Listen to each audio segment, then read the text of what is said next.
All right. Good morning, JCAR members. Hi, I'm Olita Boone. I'm the current president here at JCAR. And today I wanted to thank you for stopping in our pop-up event here at JCAR so that we can have a discussion, or John Waite will have a presentation regarding the new forms that have just rolled out with NC Realtors. In addition to, maybe he can touch on some of what's going on with the NAR and how it's affecting our businesses, and of course, in terms of the forms. So, Mr. Waite, John joined Martin and Griffin Guilford after founding his own firm and clerking for several judges in the North Carolina Court of Appeals. He spent his first 8 years in the firm practicing trial and appellate litigation. Now he uses that valuable background to draft forms and give advice and guidance to brokers, real estate firms, local boards, and realtors, and of course, the North Carolina Association of Realtors. In his free time, John enjoys coaching and playing soccer, cycling, reading novels, and spending time with his family. He also is a former mayor of Clemens, North Carolina. Welcome, John. I'm going to yield the floor to you. All right. Thank you very much. Appreciate it. Yes, our law firm is your local counsel. We are happy to do so. It's been a real busy year for realtors, local boards. Your staff has been on top of it the entire time and wearing me out. So appreciate the work that they've been doing, your leadership has been doing. And today is just one of the small things that they've been doing is to get me in here and give you guys a rundown of the forms changes for this cycle. Let me bring up my screen here. All right, so you guys should be seeing this is the ncrealtors.org website. And if you can follow along with me here, then you can tune out the rest of today. You have to pay attention to anything else if you look at this with this beginning part of this presentation. Right up here, if you hover over legal and ethics, here is where the legal Q&As are. And if you go to the Q&A library, there are a lot of things in here that I'm going to talk about today, okay? And the biggest thing that we're going to cover today is right here. You can see right here, we got the summary of the residential forms changes. I'm going to click on that in a minute. But I want to highlight a couple of things just because they're things you guys need to know about as you're going forward. We've been writing about at NC Realtors the practice changes that are getting ready to be implemented all the way back here. You can see we've been writing about all this stuff since March. And so you can see there's a lot of Q&As in here that are issues you may see in your firm or around.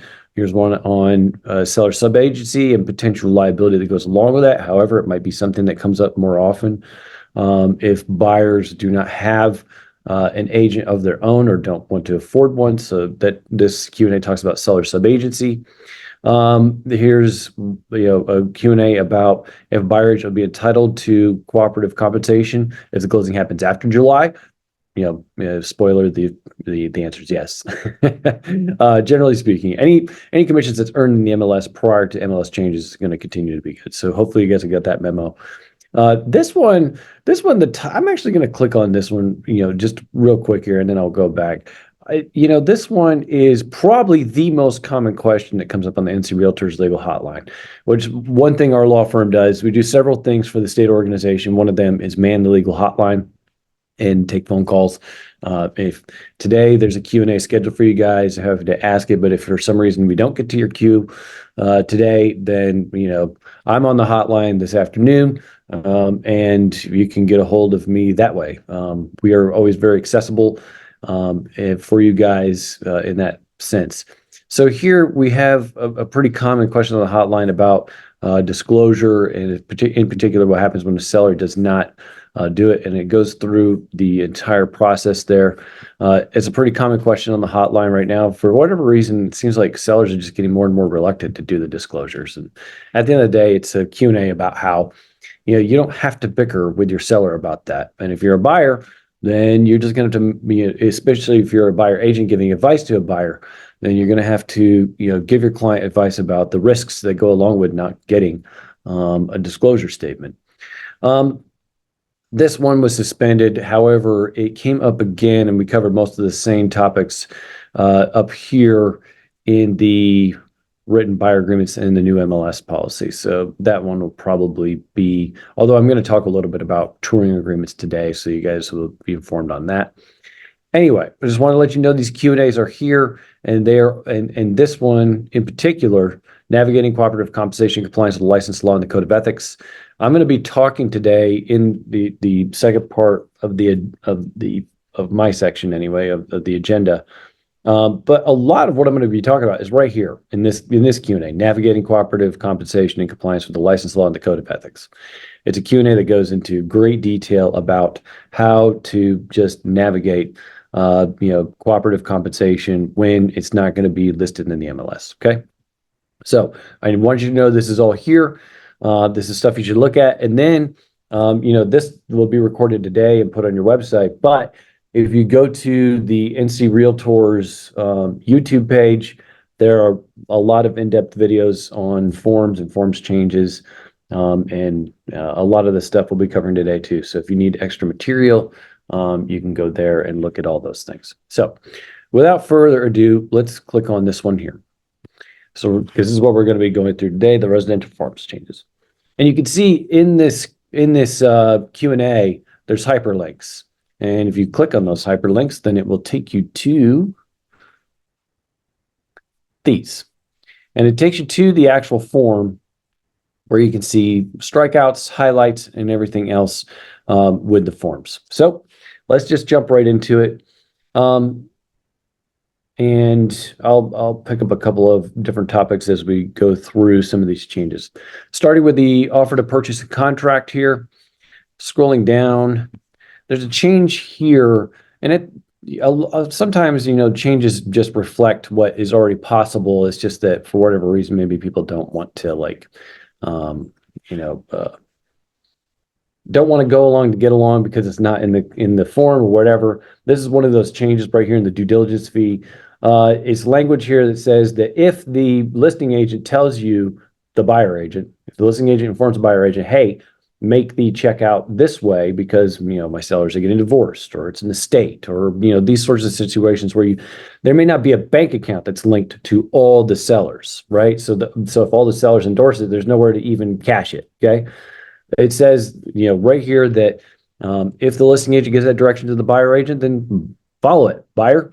I think that's true now. So if you got, if you're still using old contracts, there's a 60-day grace period for the forms. Form changes come out July 1st. There's a 60-day grace period. So you can still use the old forms.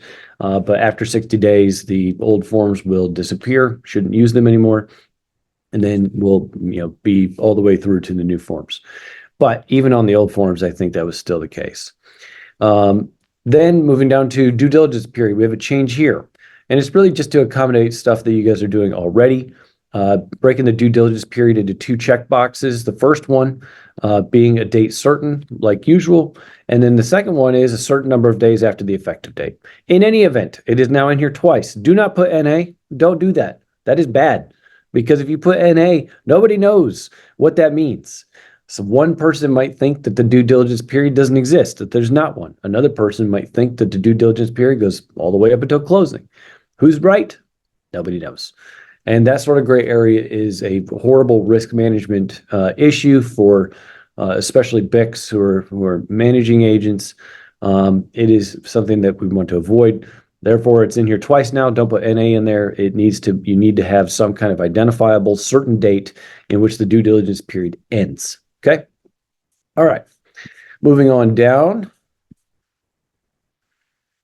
We have a small edit here in this warning, but then this is going to go hand in hand with a couple of edits in the contract this year.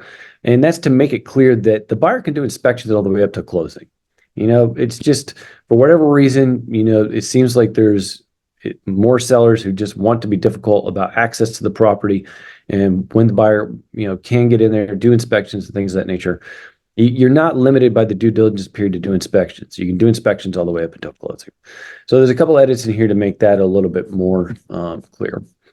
Scrolling down, mind you, today, I'm going to be hitting like the highlights. I'm going to be hitting like the important things. I'm not doing every single forms change today.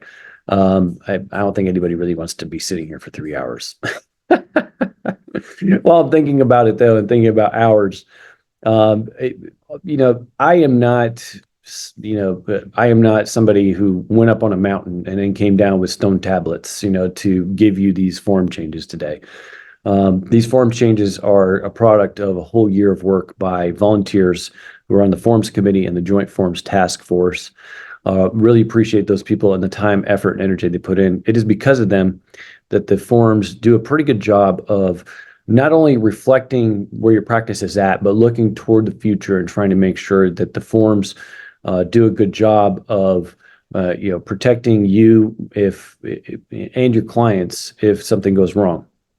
And one small point while I'm on that topic before I forget. I've seen some guidance out there that talks about how, the next wave of lawsuits will be because of forms. If you're using standard forms, then it's somehow some big exposure. I mean, I just don't see it with our forms. I can't speak to other states' forms. Other states and the way that they do things sort of resulted in, the whole, the antitrust lawsuit and the settlement and the resulting changes that are coming about because of all that. But here in North Carolina, the forms go through first of all, this massive editing process with you guys, but then it's also going through a huge editing process with lawyers, including NC Realtors has a specialized antitrust counsel that they are consulting with and have been consulting with since last year. So to me, if there is some kind of significant antitrust risk with the forms, if there is something, I don't see it right now, but if there is something that comes up, it will be addressed quickly and it will be addressed with professionals and it will be something that will be beneficial to you and your client. There's no part of the forms that to me pose any significant exposure the way that people are talking about it right now.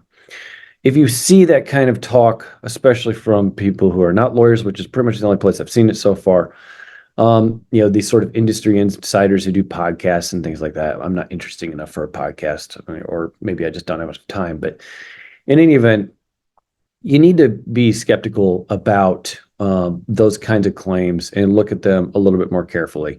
Get as much information as you can, and if there's something specific that you think is a real danger or issue with a particular form, you can always alert NC Realtors and they, of course, will look at it. So I just wanted to make a short statement about that while I'm thinking about it. In any event, back to Form 2T and the offer to purchase a contract. Right here, we have an edit to the seller obligations. And what these edits are meant to do is to give the closing attorney some limited authority to be able to make some inquiry into the HOA, the seller's HOA accounts, so that can be verified. Dealing with HOAs is almost always difficult. Hopefully this change will make it a little bit easier for you guys, but it's also something where I don't have any. It's like hoping my children are going to actually pick up their clothes or something like that. It's just, the chances of it are slim. In any event, hopefully it'll give you some better options to deal with HOAs and verifying the seller's account. All right. And here, as I mentioned before, 8C, any due diligence investigations or inspections, access to the property, that goes all the way until closing or possession by the buyer, either one. So just that little edit there in addition to the warning box at the top.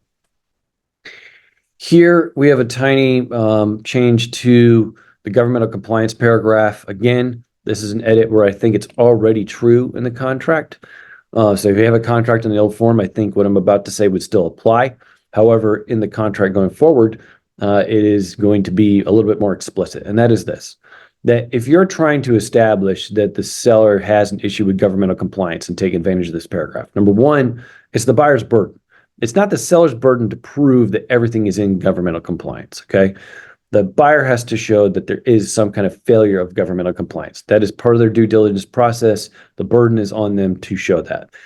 And if they do find that, then they have to promptly notify the seller. They cannot just sit on it all the way up until closing and then spring it on the seller last minute, okay? So two things that I think are already true in existing contracts. If it helps you guys, then by all means, take advantage of that. But Really what this is about is making sure that it's clear when and how the buyer can take advantage of this particular paragraph, and potentially, if the seller chooses not to remedy some kind of governmental violation that wasn't disclosed prior to the offer being made, then the buyer can get their due diligence fee and earnest money back. Not inspection fees, not anything else, just those two things. And I think that is it for 2T. Indeed, indeed it is. All right.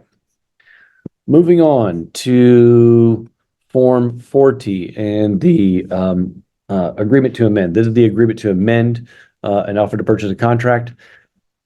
And what's been added here is a box at the top to make it easier to add a buyer. So if you need to add a buyer because of loan issues or whatever to an existing contract, you can check this box, and then they are the step into the shoes of where the current buyer is. So that means that, for example, say the offer to purchase a contract has a little thing, has the checkbox check that the original buyer, in the contract received the disclosures. Then the added buyer is going to be held to that same, the same obligation. It's probably a good idea to have them sign the disclosures anyway. But at the end of the day, they're included in the definition of buyer in the contract. They're going to step into the shoes of wherever that buyer is in the contract process. So in any event, hopefully that'll make it easy for you guys to add a buyer when you need to, for, if you've got a lender who needs that kind of extra assurance. Nothing on adding an additional seller yet, but we will see if that's something that is necessary and comes up. For right now, it's just additional buyer. Moving on to Form 10-T, this is a brand new form. And mind you, in case you don't read this warning at the top, the most important part about this new form is that it's supposed to help you identify who needs to sign, contracts and forms and things like that when an estate is involved. That's the whole purpose of this form. But it does not mean that you can just skip, having an attorney help the estate from the get-go. You're still going to want to consult with an attorney if it's an estate process. Now, you can't always get an attorney right away. Sometimes you're going to want agency before you go committing to a lawyer and all that stuff. Perfectly understandable. That's what this form is meant to address. But please do not forget to get an estate attorney involved if one is not involved already with the estate. There's simply too many pitfalls and things that can come up in an estate transaction that for you to skip that part. So just understand that. Otherwise, you start in the yellow box with this form, you go through obviously the first yes, no question is whether it's a joint tenant situation. If it is, that's obviously going to affect the title before we're even talking about a will or an estate or anything like that. And then you go through the rest of the yes, no boxes are closed and open, and it'll give you an indication of who needs to sign your paperwork. On the second page of this form, I'm not going to go through all of these, but it's a lot of really helpful information that is ancillary to any estate property you may deal with. Read through these, and it'll give you some helpful and useful information for that. Number one, of course, being that if you got someone that's under the age of 18, yeah, you don't even bother using this chart. Like, you got a guardianship situation, and there's just no way to navigate those waters in a way that's going to be competent without a lawyer involved. All right. Moving on to the offer to purchase vacant land. And this is a lot. There's going to be a bunch of changes through here that we've already covered in Form 2T. What I really want to cover, though, with this contract is this part right here.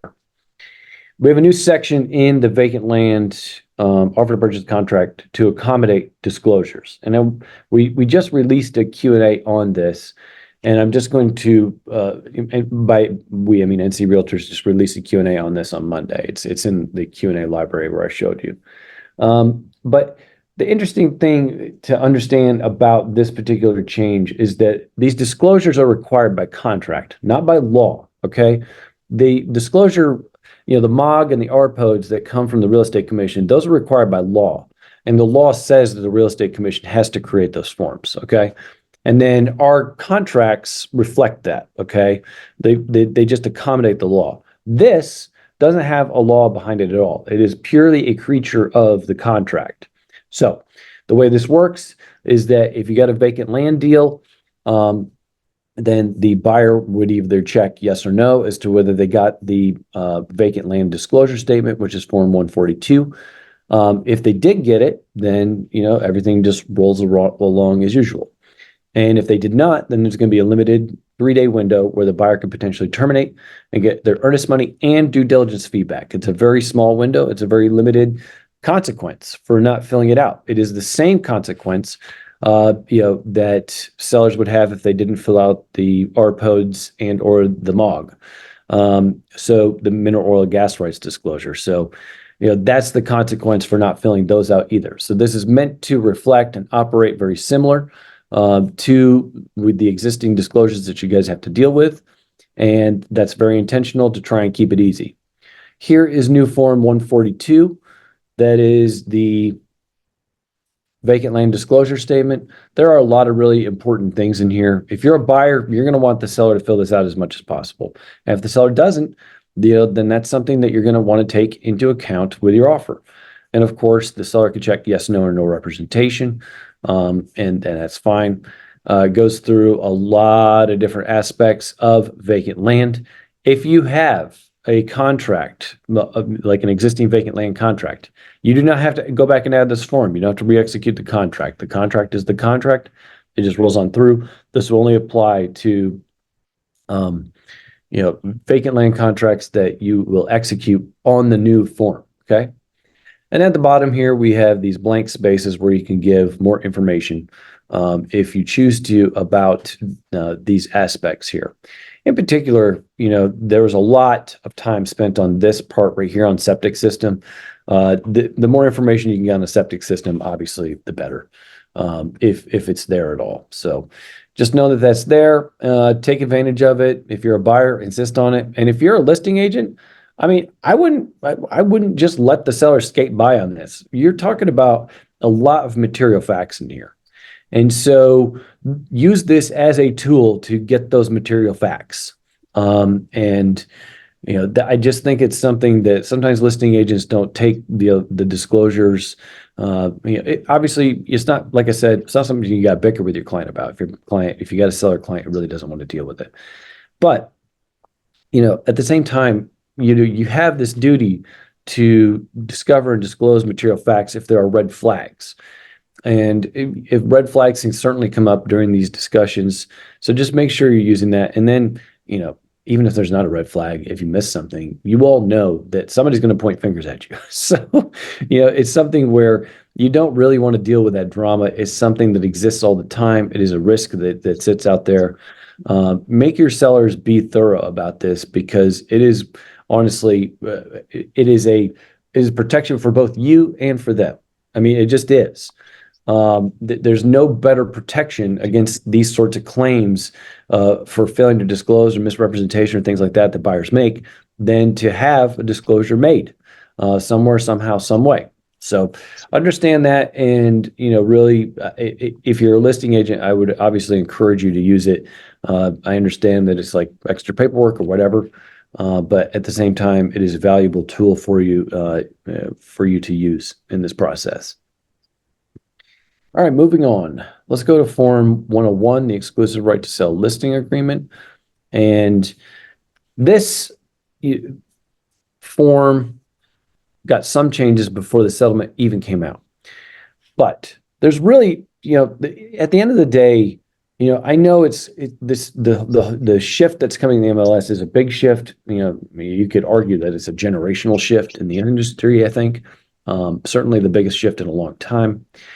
And the biggest thing about the settlement, as far as forms are concerned, is two things. Okay. Number one is this section here that is, bolded and capitalized. This needs to be in all agency agreements, and all agency agreements have been updated with this language, all the way from auction, commercial, everything in the NC Realtors library has been, and also the model office policy manual. If you've used that before to create your firm's model office policy, then you may want to go through and look at the update to that. We've done an update on that document. It's on the ncrealtors.org website.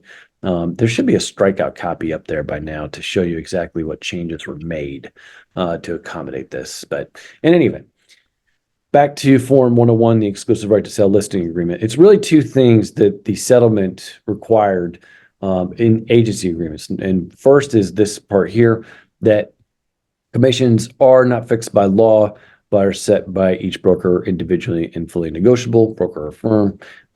Depending on the form, it could be either one of those. So that is in there. And then the other thing that is required in all of the agency agreements is that if you make an agreement with your client for a certain amount of compensation, then that is the amount you're agreeing to get paid. Okay. If more compensation comes up, additional compensation, then you can't have it unless your client agrees to it in writing. Okay. So that's really the two things that the settlement addresses, because in this form, the exclusive right to sell listing agreement and the exclusive buyer agency agreement, Form 201, which we'll look in a minute. But in both of those, the default language was if more compensation comes up, if additional compensation comes up, you automatically get to have it. And all you got to do is just tell your client about it. That's what the license law required. That is not going to work anymore. Your client must specifically agree to it in writing. So whatever you put in this agency agreement, make sure you are valuing your services. Whatever services you are providing, make sure it is something that you are comfortable working for. And don't rely on potential additional compensation just coming out of somewhere. Granted, additional compensation, is usually more common on the buy side, but it does come up every once in a while on the listing agent side. So the language, the changes are pretty similar for both, to make sure that if you and the client have come to an agreement about how much you're going to get paid for your agency services, for your brokerage services, then that's how much you're going to be paid unless the client agrees to something else in writing. Okay. Here we have initial lines that were added even before the settlement came out, that the seller understands cooperative compensation is not required. Seller has no obligation to offer cooperative compensation.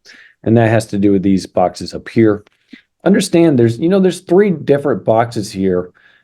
I wonder if this box is going to get used more often going forward. You can have your own policy as to cooperative compensation, whatever it may be. So if you're a listing firm and you have some sort of policy that goes along with this, this is certainly something that you could take advantage of. You can just attach your own policy, or you can use these two check boxes up here as usual. One question that I've been getting a lot of, and it's just something that I think people didn't realize under the old system, but now that the old system of cooperative compensation is no longer going to be in the MLS, it's just something that I think people have questions about. Notice this language that is in the exclusive right to sell listing agreement. It says that firm has advised seller affirms company policies regarding cooperation and the amount of compensation that will be offered to other brokers, and anything else. And here's the important part. Seller authorizes firm. So the firm is authorized, okay? It doesn't mean you have to. So it's usually buyer agents that ask me a question when I'm giving these presentations of, how do I know if the listing firm is actually offering what the seller's agreed to offer? That's not how it works.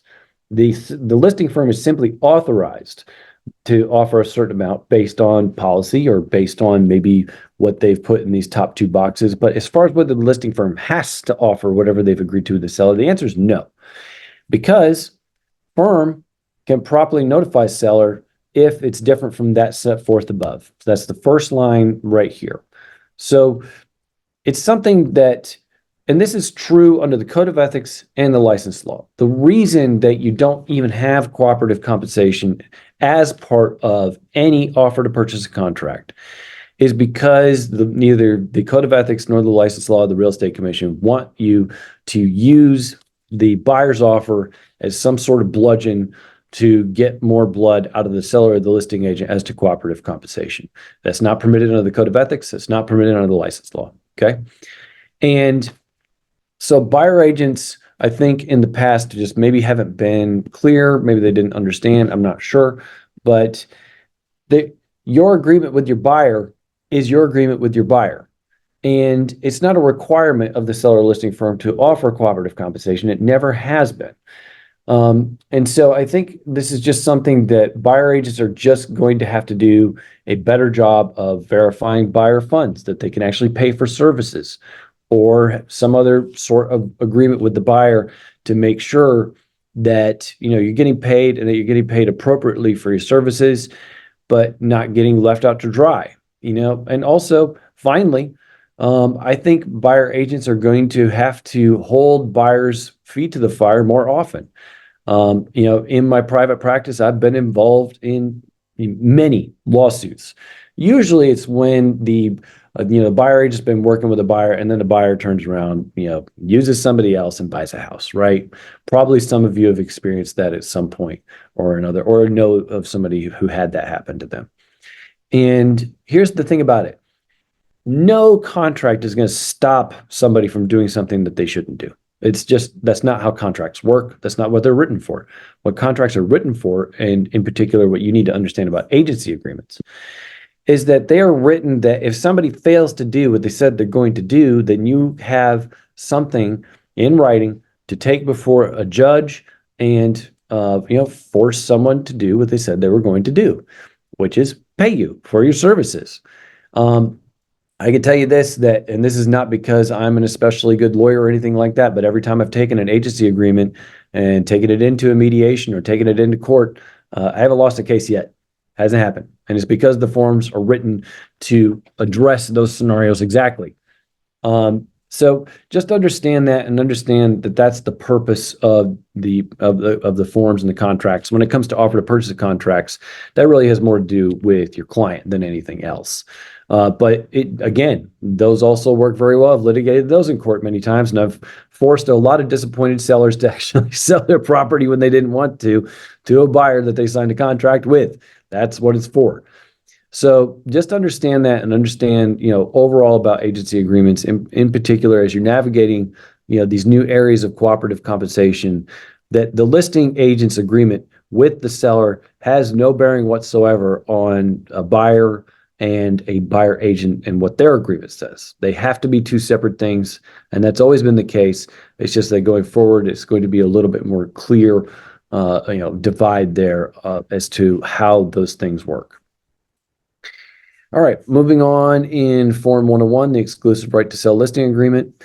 Here, this is a new section, 11B, that gives the seller the opportunity to tell the listing agent how they want any due diligence fee to be made out. So here you can have written direction from your client. If your client doesn't fill this out, or if your client wants something different, then just have them email you so you have some kind of documentation, written documentation about how the due diligence fee needs to be paid. All right. I'm not covering wetlands and things like that in this section, but to understand there are some changes there to make it a little bit more clear. This is in Form 201 as well. There's now a disclosure of whether the seller and the buyer in the respective agency agreements are working with a relocation company. That is important information for you guys for sure, so that if you're having to deal with a company like that, it's often not an easy the transaction might become a lot more interesting if there's a relocation company involved and you don't even know about it at the get-go. All right, moving on to new Form 170, closing guidelines for seller. As you can see, this is just a one-page form, and it is meant to be a very simple thing for you to hand to your seller and tell them to get out of the house, do these things. Even as citations to Form 2T in particular, although there might be some overlap with 12T, not very much, but some of these things may still apply. In any event, this form is meant to be just a simple thing to give your seller, cover it with them, and then hopefully they will get out of the house without too much drama. I'd be very curious to see how this actually works in the wild over the coming year and the response to it. But I think it's a good form. All right, moving on to the exclusive buyer agency agreement, Form 201. here at the top, relocation company. This paragraph had a lot of really good information in it already, so it's broken apart so that hopefully buyers will have more attention drawn to this section.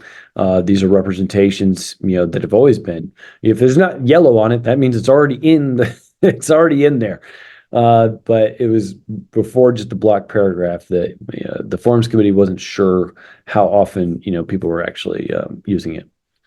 Here, it's always been the case under the license law, at least so long as I've been doing this. I've been at this law firm for 9 years now. It's been the license law ever since I got here. You got to have a specific, amount of compensation agreed to with the buyer. Cannot be arranged.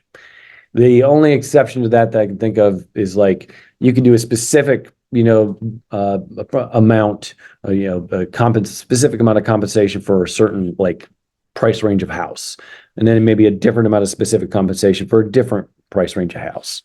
That kind of range I think is okay. But whatever you're getting paid by the buyer has to be specifically identifiable. It has always been the case, at least since I've been here.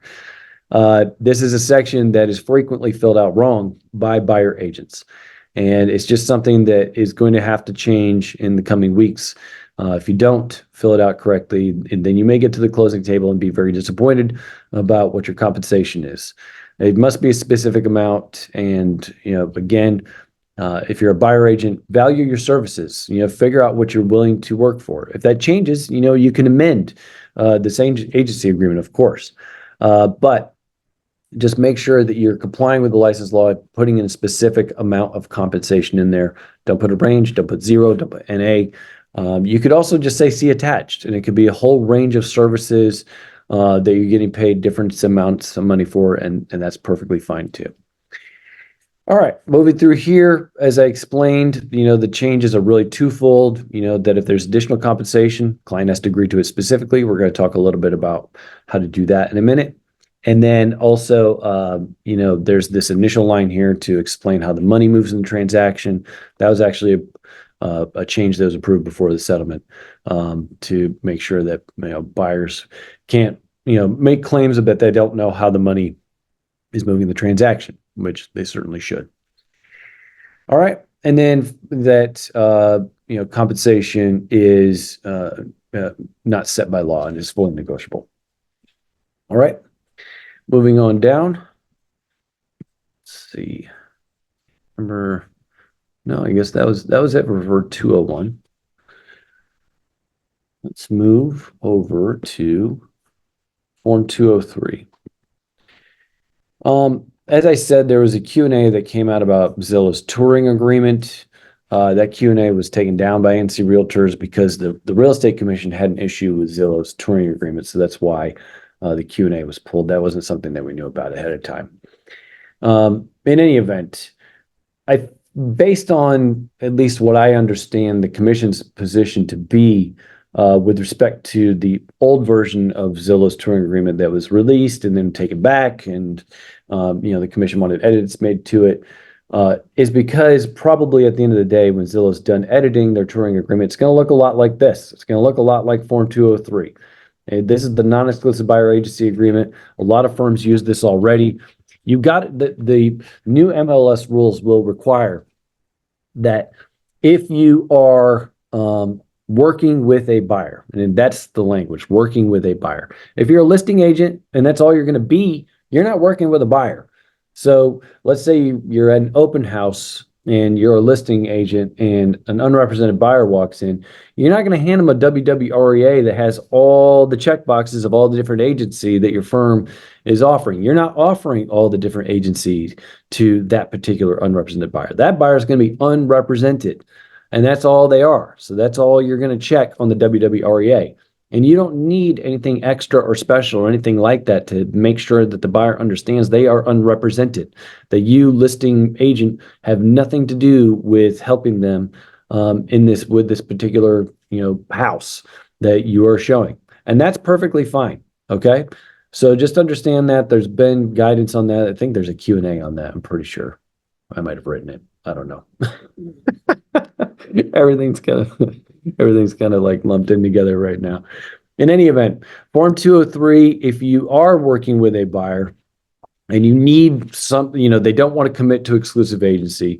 Form 203 is a non-exclusive buyer agency agreement. You could limit it to a specific house, you could limit it to a range, whatever, but in any event, it's not exclusive. So, it is something that a lot of firms already use to work with buyers who don't want to make that leap to exclusive agency, but also give you the ability to work with a buyer and get paid, and provide what limited services you may need to give for a particular house. As you can see, this form has been edited to make sure it complies with the settlement, and it's short. Like, you talk about four, really just three and a half pages. It's not even 4 full pages if you don't include the wire fraud warning. And that's it. It's a very simple form that you can use with a buyer. It'll give you that written buyer agreement. If you're working with a buyer and you want to show them a house, you can spell out your compensation here or see attached. I know some firms are, they're making their own quote unquote touring agreements and things like that. But honestly, I've been telling people that, if you want to be in compliance with the license law and the code of ethics, this form is a pretty, a good form to use use as a touring agreement, and you can customize it however you need to, simply by, attaching maybe a special, your firm's policy as to compensation for providing limited services to a buyer who maybe just want to get in a house and has no clue whether they're going to make an offer or not. All right, moving on to Form 220. This form probably is getting the most questions. As you can see, the title's changed to Cooperative Compensation Agreement. This form is meant to be like a Swiss Army knife, okay? And it is meant to give you some kind of writing to show that you, the buyer, firm, agent, have an agreement with either the seller or the listing firm for cooperative compensation.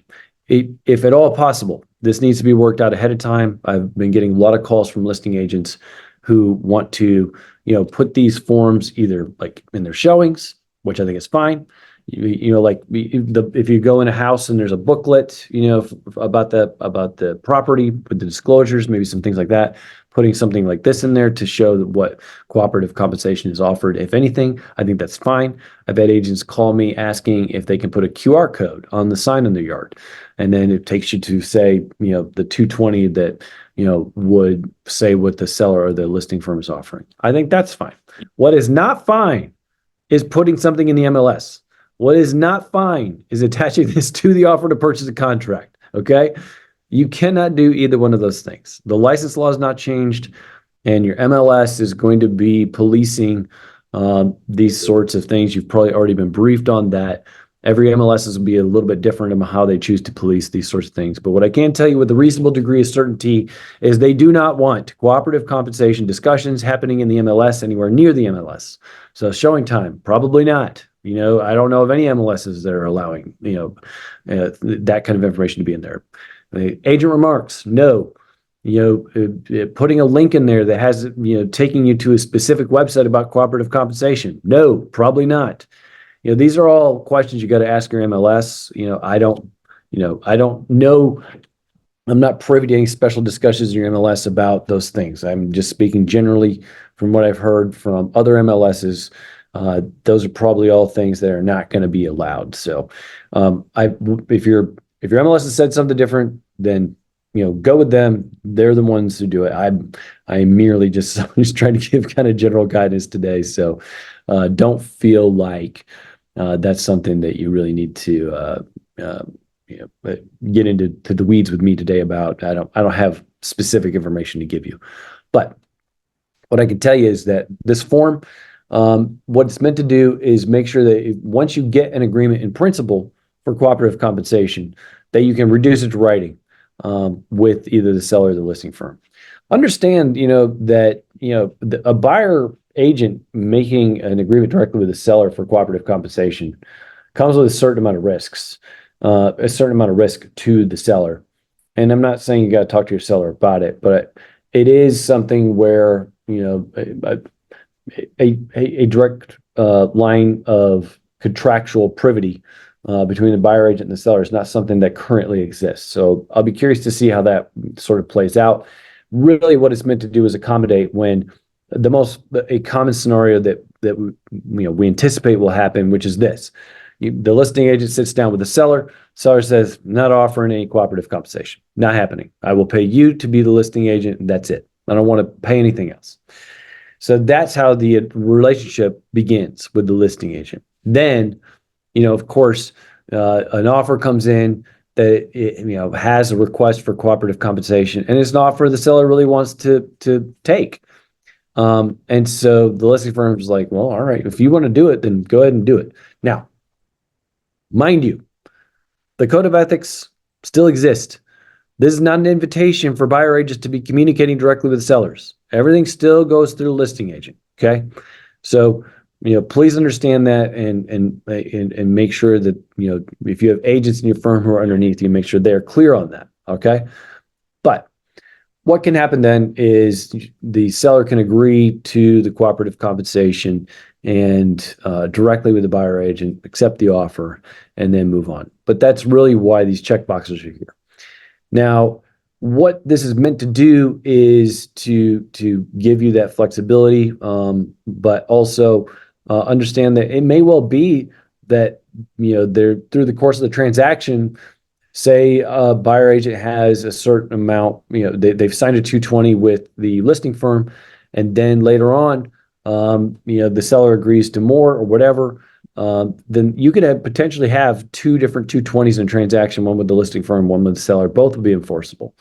So just because you have one with one party doesn't mean you can't have another with another party. They both will be enforceable. So just understand that, and understand that there's a lot of flexibility with how this form can be used with different parties.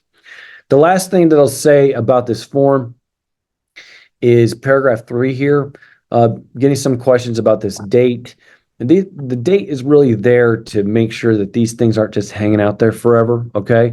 If you're a listing firm filling this out, which mind you, this could be filled out by the listing firm, can fill out by the buyer agent as part of the offer to purchase contract, not attached to the offer to purchase contract, okay? It's got to be two separate documents, but just at the same time, in conjunction with, you can condition an offer to purchase based on whether the 220 is accepted or not by the seller or listing firm.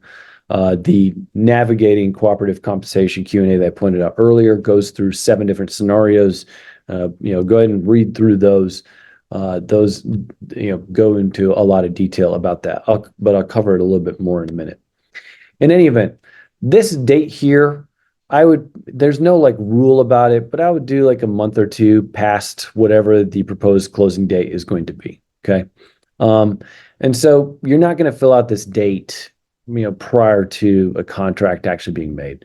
If you're a listing firm, it might be something where you'd fill out paragraph 1, maybe fill in the property blank, put in the seller, but leave the buyer blank, leave this blank, and then don't sign it at the bottom until you've at least got an agreement in principle, meaning you've had a discussion and there's some understanding about cooperative compensation, then reduce it to writing. Okay. So, this really is meant to be as simple as possible. It is, everything, all the actual language is on one page on the actual form. So, and it's meant to be that way, and it's meant to be just an easy way for you to put cooperative compensation in writing, move through the transaction. Moving on, and I'll come back, we'll do a Q&A at the end of this particular section. So, just hold on a minute. And if you got questions about 220, I will come back to those. So, let's see. Moving on to Form 780 for right now, though. This is the overview of the standard contract overview of 2T. It's the one that's translated in Spanish. There obviously need to be another translation because there's been a lot of edits to this to hopefully make it more user-friendly to give to your client. So just understand there's been a lot of change to that form, a lot of good stuff in there. Feel free to take a look at that. I'm not going to cover it in detail today, though. And then finally, no, actually not finally. Sorry, I got one more form that I forgot to bring up that I'll go bring up in a second here. All right. This is Form 800T, and you can see that there's been a lot of changes It starts with getting rid of building deposits. They're not called construction fees. This is the offer to purchase a contract for new construction. There was a Q&A a couple of weeks ago, actually, about when to use this form compared to using Form 2T with the new construction addendum. So if you haven't seen that, go look at that Q&A. The TLDR is basically, if you're doing a brand new build, this is the form you'll use. And if you're doing something that's substantially complete, then Form 2T with the new construction addendum is probably the way to go. But the changes here are meant to make this form a lot better, a lot more user-friendly, and reflect more closely how a new construction build actually flows. Okay. So here, plans and specifications, a lot more check boxes there, a lot more detail on that, making sure that you're getting things in there that are important to your client. Construction fees, instead of the triggering events just being things that agents would just randomly put in there, there were some very creative ways that section was filled out before, and instead the triggering events are standard, 3 days of the effective day, pre-construction evaluation period, things like that. There's also a mechanism for construction fees and a demand system if they're not paid on time, and then things like that. So feel free to review that. All through this form, there have been due dates built in so that contractors cannot just endlessly delay closing. There's a lot more accountability at the deadlines. They're not perfect, and we'll probably have to see how these work over the course of the year. But it starts with substantial completion, putting in that date in there. That is then going to work its way through the contract. You can see here the settlement date and things like that. There are some other delays built in, but just understand that the delays are going to hold the contractor a lot closer than what it did before. Construction delays are simply not going to be something that they go forever.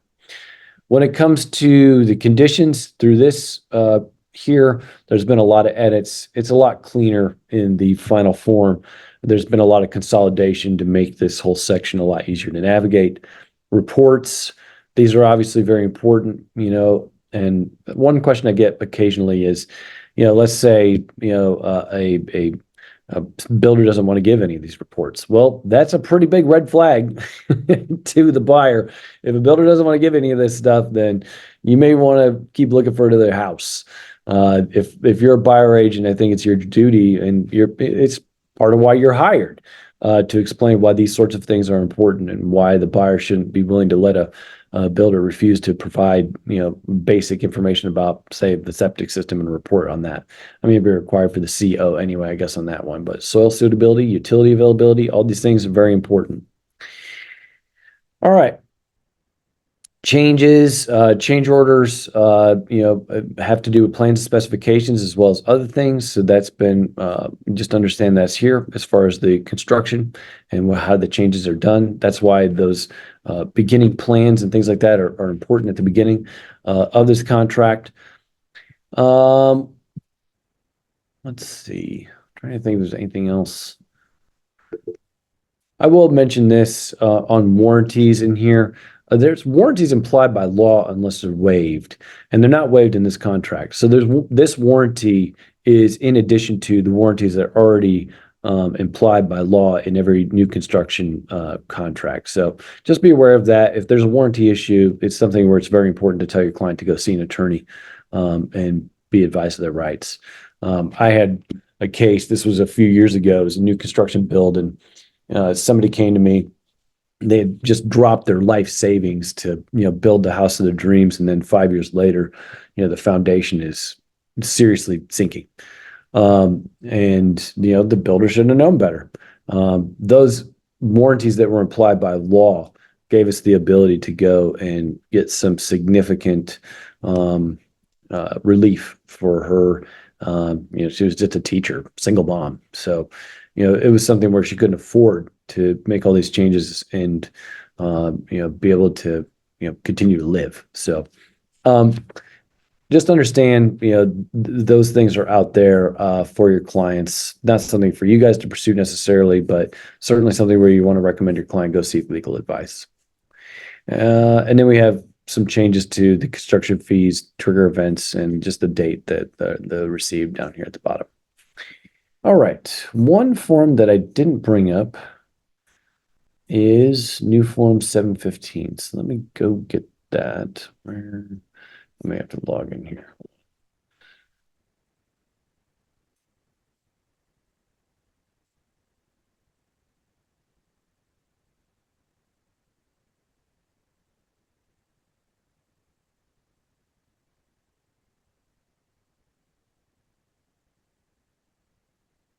Okay. Oh, there we go.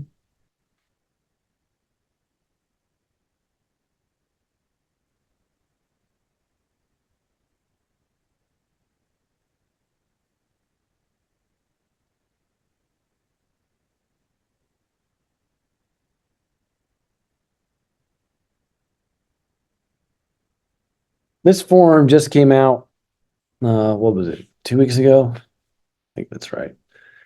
And it is Form 715. This form is meant to bring your old agency agreements into compliance. You can start using this now if you haven't been using it already. Obviously, every single agency agreement is up here that is in the NC Realtors Forms library.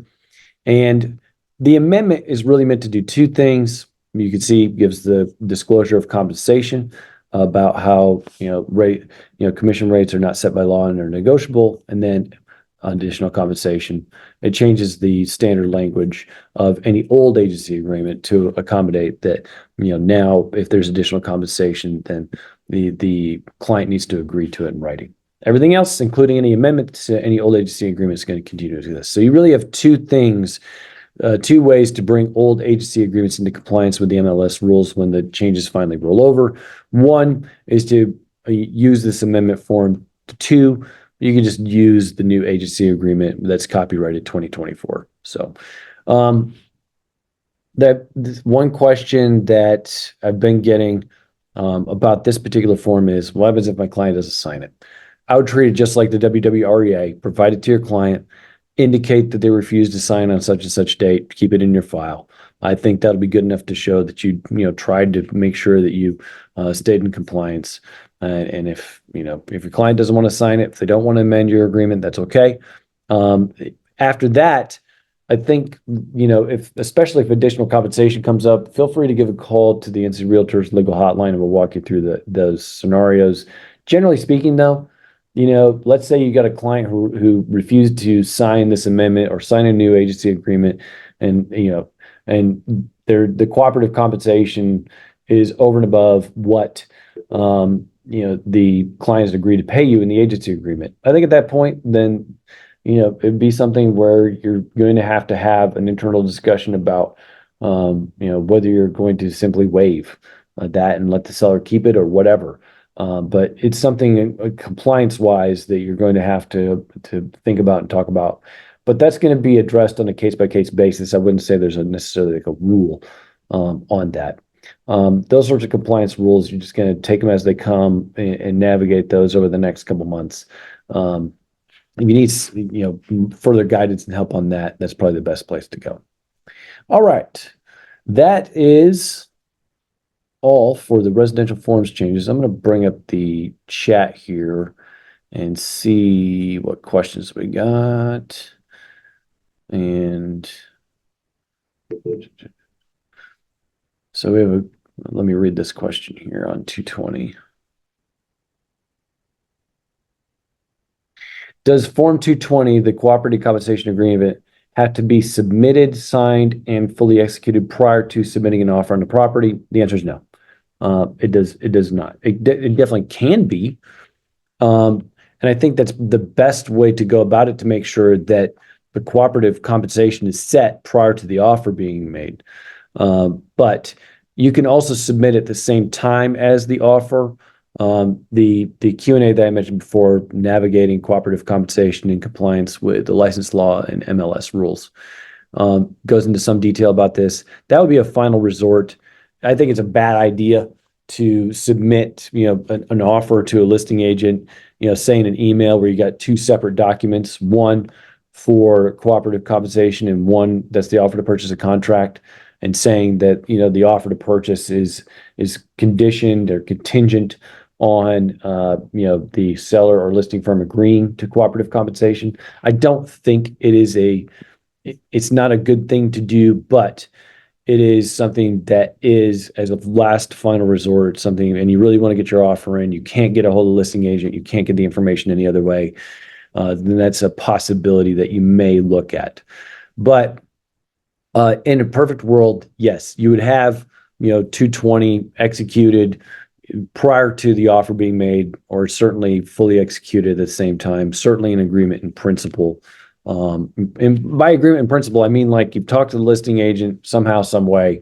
All right, we've worked it out. We've texted about it. It's, we have an agreement, and then it really just reducing it to writing. Mind you, when it comes to, compensation between firms, and this was true again, prior to all these changes being made, there was no requirement that those sorts of agreements be in writing.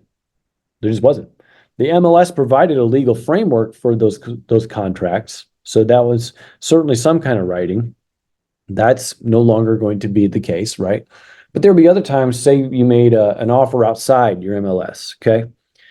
And, you and the listing agent, let's say, have a call over the phone, and you come to an agreement on cooperative compensation over the phone, you hang up, and transaction goes through, and then you get to the transaction continues. You get up to the closing table, and the listing agent's like, I never agreed to pay you anything. No, no, no, no, no. That oral conversation you had over the phone is enforceable. It's not good. It's because it's kind of hard to prove an oral conversation like that. But as far as whether that oral contract is enforceable, the answer is yes. And so when it comes to, agent to agent agreement about, commissions and things like that, those agreements have always been enforceable whether they're in writing or not. Form 220 is really just meant to give, a writing so that you're not trying to, bicker with someone else about what the agreement may or may not have been. So having an agreement in principle about cooperative compensation is something that, is a serious issue, and agents should treat it seriously. And I think, 99% of the time agents do.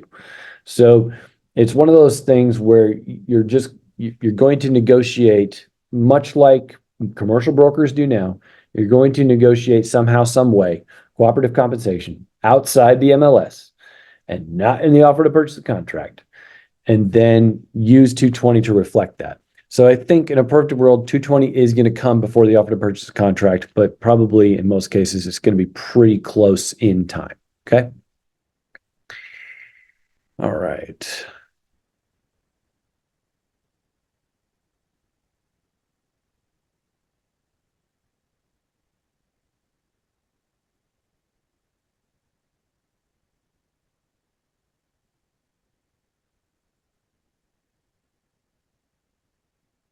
The question here is how do we not waste time showing homes the seller may not be compensating buyer's agent?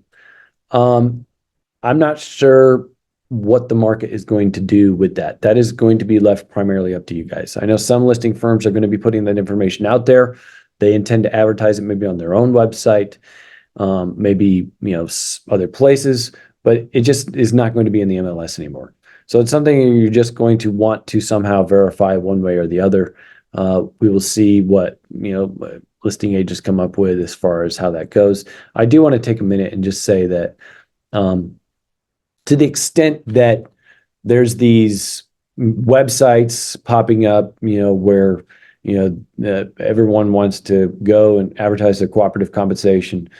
If you're a listing firm, you need to have a serious discussion with your lawyer about whether you want to join a website like that. Mostly because it's going to have the exact same antitrust liability that NAR just settled. It just is. And I think one thing that agents need to realize is that, NAR and other organizations, trade associations, whether it was state, local, whatever, the big firms had to deal with this, but not really little firms. That's just how these lawsuits played out. and then it was settled in a way where, smaller firms didn't really have to deal with it. However, I will tell you that could definitely change. And now that there is this, template, if you will, for antitrust lawyers to go after these sorts of things, you can expect more litigation around it.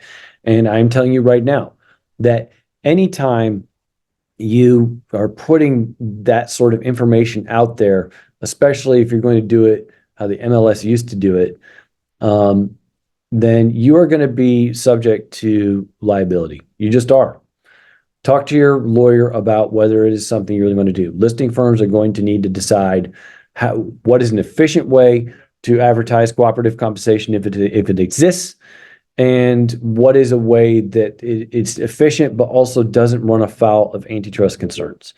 There will not be, like specific guidance from, NAR, the state association, things like that. This is something that cooperative compensation simply needs to be negotiated outside of the purview of those organizations. And because of that, it's something that you are going to need to be more intentional about assessing your own risk as a listing firm in the antitrust context. Um, I, I know that there's people out there who want to basically sort of, recreate what the MLS used to do on some other website. If you choose to go that route, you choose to go that route. I'm not telling you one way or the other, but I do want to say that to the extent anybody tells you that it's perfectly safe to do so, I just don't think that's true. I just don't. And I think it's something that you're going to want to think carefully about. But please do not expect specific instructions from your local board or anybody else about, where you guys or how you guys are, you know, getting information and distributing information about cooperative compensation. Yes, 220 cannot go in the MLS. It cannot be added to the MLS with disclosures as an uploaded document. Do not upload 220 into the MLS.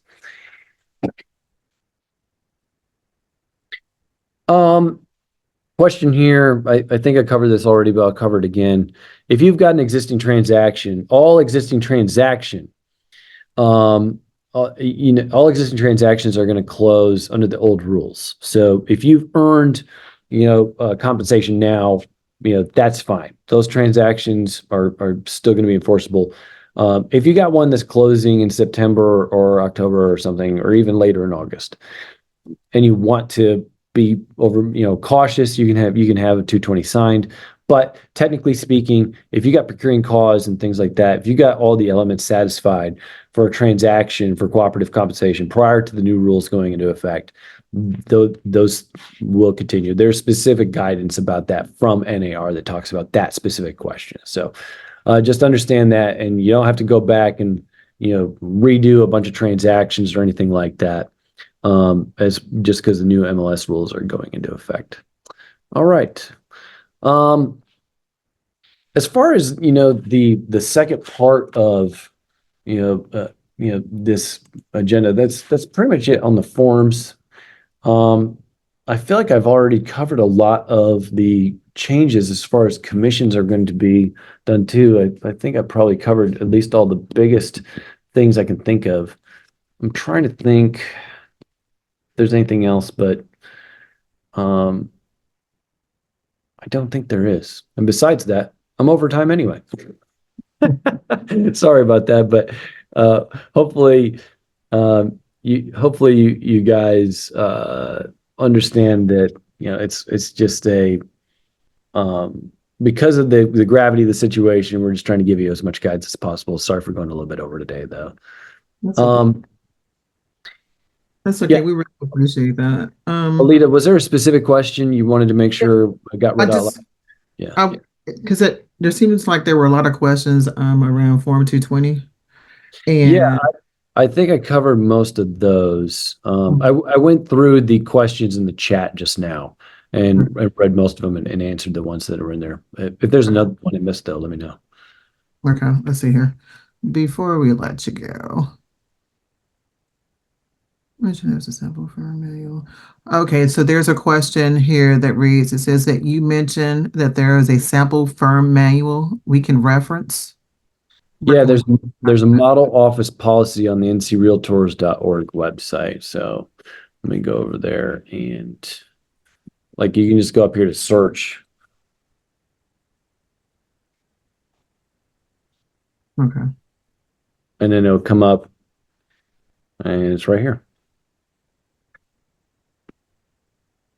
let's go type it in for everyone. And you can see it downloaded right here. There's other manuals too.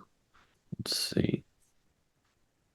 Oh yeah, seller advisory, buyer advisory. Those are good documents. The model office policy manual. It might be that there's supposed to be a strikeout copy of the model office policy manual. This download here will give you the most recent version for sure, with all the antitrust changes. But there's also a strikeout version to show you exactly if you have it already on there, then like if you already have a policy, a firm policy, and you use the model office policy manual to create that, then there's a strikeout version. You can go through and see things you might want to change in your own office policy. Okay.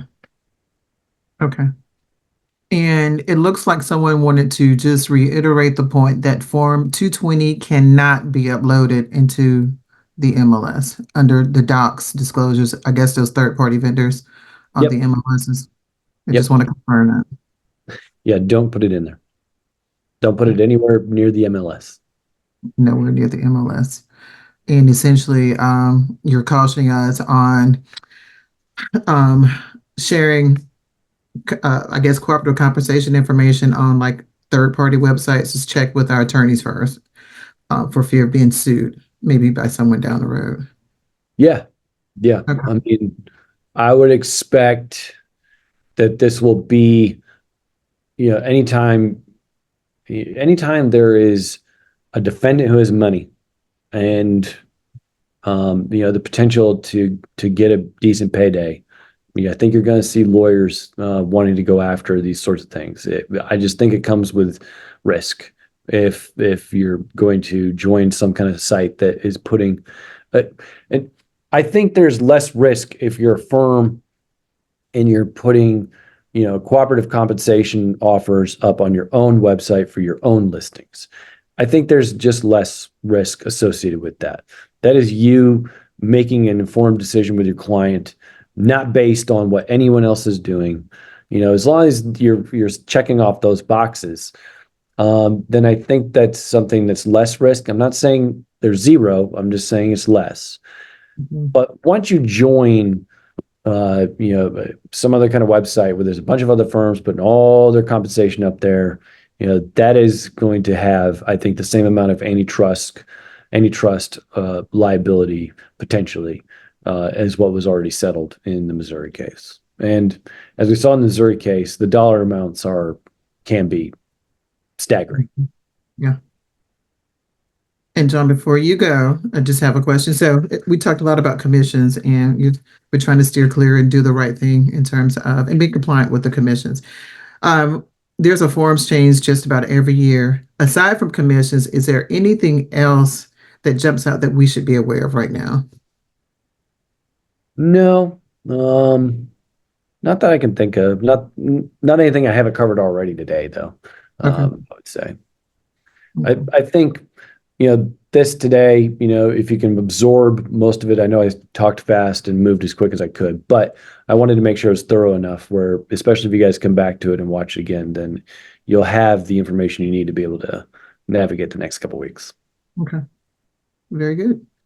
I don't see any additional questions. I want to thank you for taking the time out to share this information with us today. And of course, for those of you who can see the chat, this video is going to be on our site, our NAR Hub site on JCAR's website. So just go there and refer back to this video. I don't have anything else. John, we appreciate your time. Until the next time. Hopefully we won't have it, hopefully the next update won't be this exciting, but until the next time, we appreciate you. stopping by to check on us today. So thank Hey, you. no problem at all. Thanks for having me. You guys have an excellent day. And yeah, like I said, if we didn't get to your question, feel free to reach out to the NC Realtors legal hotline and we will get you squared away. All right, John, I'm just going to pause for a second. It looks like someone has their hand up. Lorraine, did Yeah, you have? there was a question that you did miss about social media being advertised as third party. You cannot put the 220 on that, neither can you? I mean, as long as it's not in the MLS, I don't think you have to understand all this is coming from MLS rules. So if you're not putting it in the MLS, if you're putting it on social media, if you're putting it on your firm's website, I think those things are probably all going to be okay. But again, I will defer to whoever your MLS is, however they are choosing to enforce it. Some MLSs I think may have different feelings about social media. So it's something that you definitely want to check with them. But if you're looking just strictly at the rules, then I think it's something that probably in most cases will be okay. Got one more question I want to ask. Did they not change the word commission to concessions? That we cannot use the word commission anymore? Is that true or not? Yeah, I mean, you can't mention commissions in the MLS. Concessions are still going to be in the MLS the way they always were. So there's been no switching of the term or definition change or something like that. But a seller can certainly offer concessions in the MLS. There's been pretty clear guidance about that. So if concessions is considered, and then using that as the term of a commission, is that going to be a red flag? Oh yeah, potentially. I mean, if people abuse it, yeah, it's going to get flagged just like any other mention of commissions would be. Again, that's going to vary MLS to MLS, but some MLSs are definitely going to be pretty tight on this. If the seller's offering concessions, it better be straight up concessions and not some sort of code for buyer agent commissions. Got it. Thank you. Thank you for your question, Lorraine. I think that's it, John. Again. All right. We appreciate your time. If there are any other questions, we'll just encourage them to call the legal hotline. Again, this video is going to be posted on JCAR's website for the NAR settlement issues. So thanks again. Everyone have a wonderful day. Goodbye. Take care.